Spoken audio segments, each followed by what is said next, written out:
Assalamualaikum warahmatullahi wabarakatuh. Shalom, Om Swastiastu, Namo Buddhaya, salam kebajikan dan salam sejahtera untuk kita semua.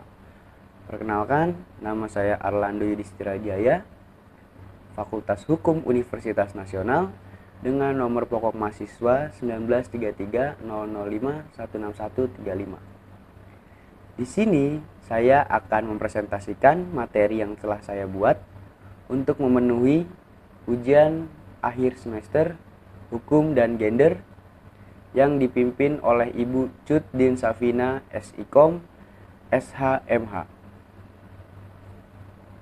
Jadi sebelum kita masuk ke sejarah atau perkembangannya, alangkah baiknya kita tahu dulu nih apa artinya feminisme itu sendiri, ya kan. Jadi kita masuk di bab apa itu feminisme. Nah, feminisme merupakan gerakan mengubah kedudukan perempuan untuk mendapatkan kesetaraan dan persamaan derajat dengan laki-laki.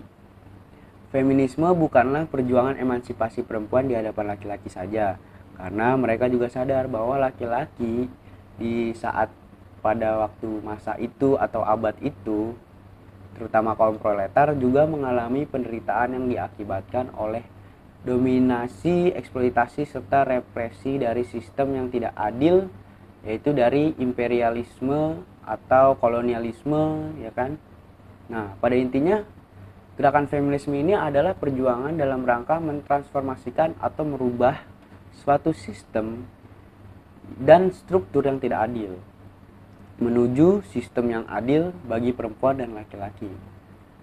Pada hakikatnya rasa sadar kita pada hakikatnya gerakan feminisme mempunyai 3 ciri dasar, yaitu 1. Menyadari. Dengan adanya rasa sadar, kita bisa tahu bahwa sesungguhnya gerakan feminisme itu perlu dipelajari.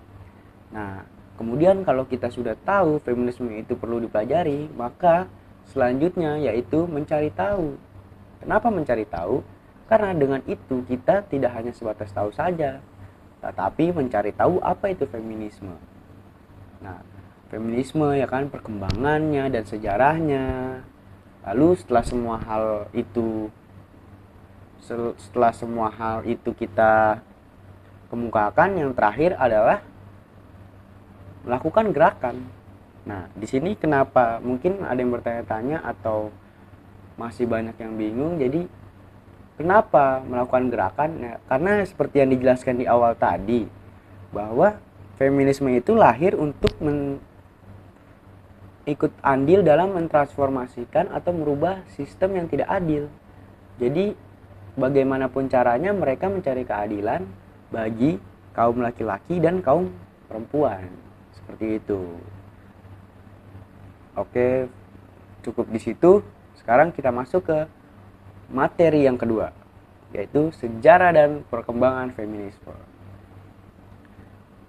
Dalam sejarah, gerakan feminisme itu lahir dari awal kebangkitan perempuan untuk menggeser status sebagai makhluk kedua setelah laki-laki di dunia ini. Nah, gerakan feminisme ini berkembang pada abad pertengahan di Eropa, yaitu pada abad 16 sampai dengan 18 Masehi. Pada periode awal ini, perempuan dianggap tidak rasional. Kok bisa dianggap tidak rasional, ya kan? Karena pada saat itu perempuan, atau mungkin saat ini juga, perempuan itu selalu menggunakan perasaan sebagai tolak ukur. Dan laki-laki hanya untuk melindungi saja, tidak harus bekerja mencari nafkah. Sedangkan yang harus mencari nafkah hanyalah perempuan.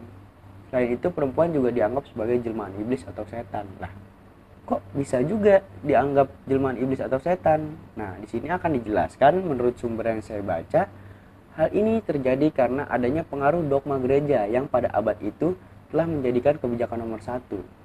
Keadaan seperti ini membuat beberapa filsuf Eropa memulai kritiknya terhadap kebijakan-kebijakan gereja yang diskriminatif. Isu-isu kesetaraan pun mulai merebak dan menjadi perdebatan di seluruh daratan Eropa. Pada saat menentang dominasi laki-laki, namun tuntutan atau kesetaraan derajat antara perempuan laki-laki baru saja terwujudkan pada awal abad 17 di Inggris.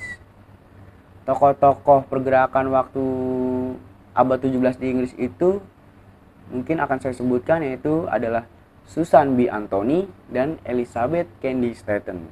Nah, mereka berdua ini mempelopori gerakan-gerakan kebangkitan perempuan melalui surat kabar The Revolution pada abad 18 sampai 19 Masehi. Yaitu pada gelombang pertama terjadi pembodohan terhadap perempuan. Hal ini diakibatkan karena perempuan menjadi nomor 2 atau second line, seperti halnya yang kita ketahui di sejarah-sejarah pada sebelumnya. Perempuan hanya bisa meramu makanan, sedangkan yang laki-laki berburu, mencari bahan makanan dan sebagainya. Di sini jelas bahwa perempuan tidak diberikan kepercayaan sama sekali untuk ikut dalam membantu laki-laki, ya kan? Kita lanjut ke pembahasan yang berikutnya, yaitu perkembangan feminisme di Indonesia dari masa ke masa. Nah, jadi kenapa saya bahas tentang Indonesia? Karena kita juga perlu tahu, kita perlu mempelajari, kita perlu tahu, ya kan, bagaimana sih gerakan atau perkembangan feminisme di Indonesia dari masa ke masa. Nah, sebenarnya perkembangan feminisme itu di Indonesia sendiri lahir dengan dipengaruhi oleh berbagai kondisi historis, sejarah perjuangan bangsa, program pembangunan nasional, globalisasi, serta reformasi, serta kehidupan religius masyarakat. Will Durant dalam bukunya The Pleasure of Philosophy mengemukakan bahwa peristiwa yang akan menonjol di awal era globalisasi pada tahun 2000 adalah terjadinya perubahan status wanita. Nah, pandangan feminisme di setiap era sangat tergantung kepada kondisi dan situasi zaman yang dihadapinya. Pandangan utama yang sangat menarik terhadap feminisme di Indonesia pada saat ini adalah pandangan terhadap kondisi kerja, ya kan, berbagai jenis buruh seperti buruh batik, buruh industri tekstil, petani, tenaga kerja wanita yang diekspor, ya kan, tenaga kerja wanita yang diekspor atau TKW. Nah, maraknya permasalahan tenaga kerja yang maraknya permasalahan tenaga kerja wanita tersebut mencuat setelah era industrialisasi merambah daerah perkotaan. Situasi bertambah parah sejak dimulai era reformasi yang terjadi sejak Mei 1999 dan mungkin 98 juga, ya, telah mengakibatkan multi krisis, terutama krisis ekonomi, dan telah memporak-porandakan harapan dan cita-cita bangsa yang aman dan sejahtera. Matinya berbagai faktor ekonomi, terutama industri, yang telah mengakibatkan pengangguran yang tinggi, yakni 36 juta jiwa di tahun 2000, muncul anak jalanan, meningkatkan kriminalitas. Diketahui bahwa rata-rata proporsi tenaga kerja wanita di sektor industri adalah 47,5%. Ini bukan beban yang kecil. Nah, pengaruh yang tak kalah pentingnya adalah perkembangan teknologi, informasi, serta globalisasi yang selain membawa kemaslahatan juga telah membawa kemudaratan. Pertama, gerakan atau perkembangan feminisme di Indonesia itu dimulai pada abad 19 awal, ya. Jadi di berbagai penjuru Indonesia kita ini banyak tokoh terkemuka yang tampil membela hak rakyat. Siapa aja, ya kan, kita belum tahu juga mungkin untuk yang belum paham tentang feminisme. Jadi pokok mereka itu tidak semata-mata membela kaumnya saja, tapi pada perjuangan bersenjata melawan Belanda, seperti dilakukan oleh ada Cut Mutia dari Aceh, Roro Gusik dari Jawa sebagai istri Untung Surapati, ya kan. Di Maluku ada Marta Tiahahu yang membantu Patimura. Di Sulawesi Selatan ada Emi Sailan yang membantu dalam perlawanan melawan Walter Mongsidi. Nah, setelah di atas yang tadi saya sebutkan, kita berlanjut ke ketika zaman kolonial. Tahu sendiri kan, mungkin kita pernah dengar nama Raden Ajeng Kartini. Ia muncul akhir abad ke-20 sekitar tahun 1879 sampai 1904. Dia diperlakukan tidak adil oleh orang tuanya. Dengan bahasa Jawanya itu dipinggit. ya kan, tidak seperti saudara laki-lakinya yang disekolahkan di Universitas Leiden di negeri Belanda.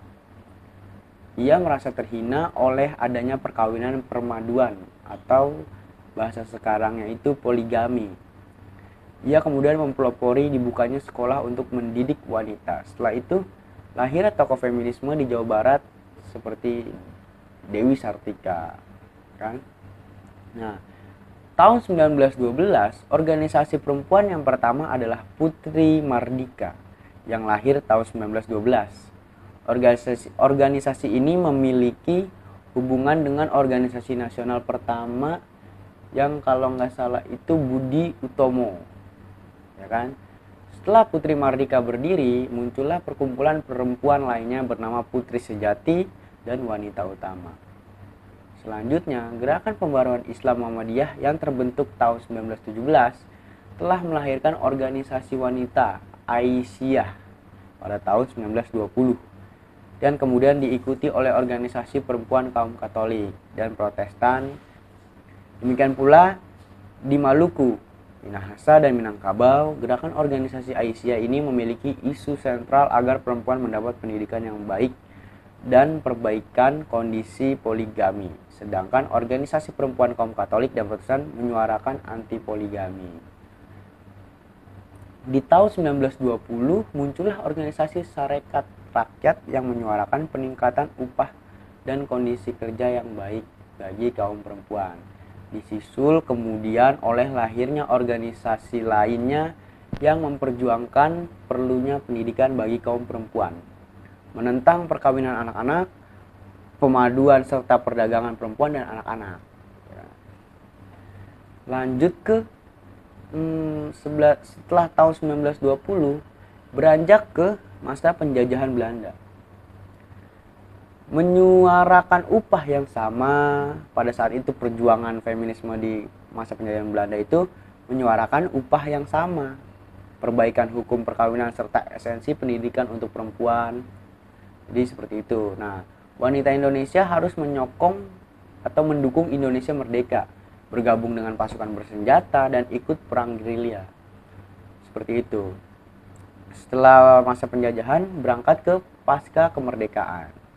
Tahun 1950, organisasi wanita itu lama-lama mulai memudar atau hancur, ya kan?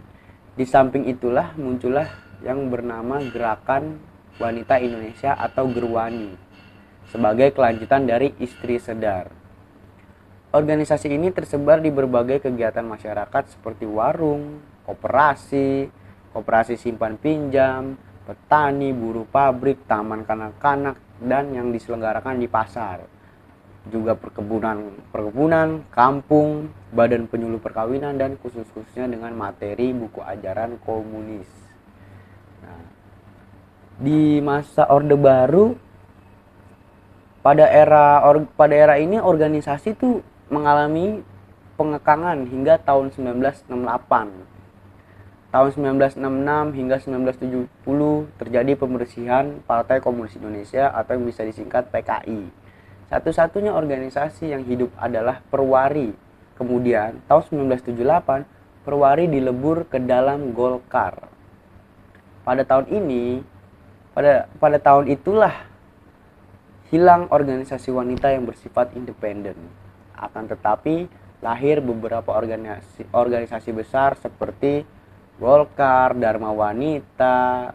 Mungkin kalau yang belum tahu, Dharma Wanita itu adalah istri para karyawan atau bukan karyawan atau PNS, ya kan? Terus Dharma Pertiwi itu istri yang suaminya bekerja di angkatan bersenjata, serta organisasi PKK. Adanya bentuk organisasi seperti ini telah menciptakan banyak organisasi di setiap departemen. Muncul organisasi perempuan istri pejabat yang bersifat semu, dan kegiatan ini mungkin lebih banyak berhubungan dengan kepentingan suami. Nah, setelah lanjut zaman era Orde Baru, kita beranjak ke era reformasi. Dalam era reformasi, munculnya berbagai organisasi wanita yang membangkitkan kembali para reformis wanita seperti tahun 1930-an yang awal yang tidak saja membela kaumnya sendiri, melainkan juga membela dan memikirkan nasib masyarakat marginal. Berbagai organisasi LSM yang membela rakyat kecil antara membela hak anak, hak anak. Nah, jadi Ratna Sarumpait yang memperjuangkan demokrasi dan hak buruh perempuan lewat organisasi teaternya, ya kan. Nur Syabahni yang membela wanita dari objek kekerasan dan kejahatan melalui supremasi hukum. Tidak ketinggalan juga ada Ibu Aisyah Amini yang telah berkiprah dalam dunia politik sejak lama, serta masih banyak lagi tokoh wanita Islam lainnya yang berkiprah dalam organisasi wanita. Nah, lanjut ke apa sih yang timbul permasalahan tentang feminisme di Indonesia. Jadi kasus kekerasan itu adalah mungkin kasus yang paling sering ya dialami oleh feminisme di Indonesia ini. Tepatnya itu sering terjadi di wilayah industrial. Kenapa di wilayah industrial? Karena organisasi buruh atau data organisasi buruh internasional atau yang bisa disebut ILO pada 2018 menunjukkan bahwa hanya setengah dari populasi perempuan Indonesia yang memiliki pekerjaan dan jumlahnya tidak pernah bertambah. Stigma yang melekat pada perempuan seperti perempuan itu lebih lemah sebagai pekerja ketimbang laki-laki menjadi satu alasan mengapa pihak perusahaan enggan memperkerjakan mereka. Ya. Buruh perempuan juga dipersulit untuk mendapat cuti haid yang sebenarnya itu dilindungi ya dalam Undang-Undang Ketenagakerjaan nomor 13 tahun 2003, ya kan? Dan untuk saat ini juga upaya perjuangan hak-hak buruh perempuan tampaknya masih jauh karena masih banyak perusahaan yang menelantarkan hak-hak buruh perempuan demi mengajar efisiensi dan efektivitas produksi perusahaan. Jadi semua elemen masyarakat itu harus benar-benar serius tentang kesetaraan gender. Di Indonesia, karena kesetaraan gender itu bukan cuma bicara moral dan keadilan. Feminis sendiri terbagi menjadi beberapa bagian, salah satunya ada feminis liberal yang mempunyai ranah di bidang politik, ekonomi, dan sosial, ya kan. Oleh karena itu, buruh perempuan harus mulai aktif dalam bidang politik seperti mengikuti aksi unjuk rasa, misalnya mengecam adanya pelecehan seksual di tempat dia bekerja, ya kan, dan mengecam ketidakadilan di tempat bekerja juga, memberikan pendidikan tentang feminisme sebagai ideologi pertahanan. Itu mungkin sangat baik karena pada awal terciptanya gerakan feminis, perempuan turut serta membela negara dan memperjuangkan keadilan, ya kan. Nah, mungkin untuk kedepannya pemerintah juga harus meningkatkan keseriusan dan kepedulian terhadap pekerja atau buruh perempuan. Mungkin juga bisa membuat suatu badan atau lembaga yang dapat bekerja dengan serius dan jujur untuk menangani kasus-kasus ketidakadilan bagi feminisme di bidang apapun dari segi politik, ekonomi, budaya, dan pendidikan juga kesehatan. Nah, jadi mungkin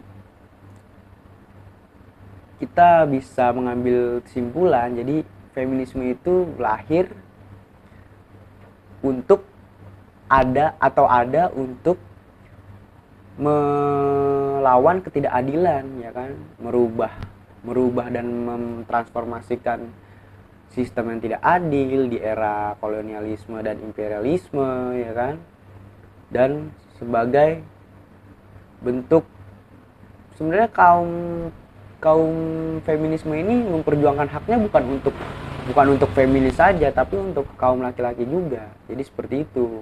Dan mungkin juga benar juga apa untuk arus kedepannya itu pemerintah ya harus meningkatkan keseriusan supaya tidak ada lagi korban-korban yang menjadi objek kekerasan atau kejahatan tindak pidana seperti pelecehan seksual, ya kan, dan seperti tidak mendapat keadilan di tempat dia bekerja, seperti itu. Jadi pentingnya untuk para feminis itu memberikan pendidikan tentang feminisme yang menjadi ideologi pertahanan itu sah-sah aja, sangat baik juga kan, seperti pada awalnya terciptanya tadi untuk melawan ketidakadilan seperti itu. Jadi mungkin itu saja dari apabila ada salah-salah kata dan kata-kata yang kurang berkenan di hati kawan-kawan dan juga di hati Ibu Cut dosen saya minta maaf dan sekian, terima kasih. Wassalamualaikum warahmatullahi wabarakatuh.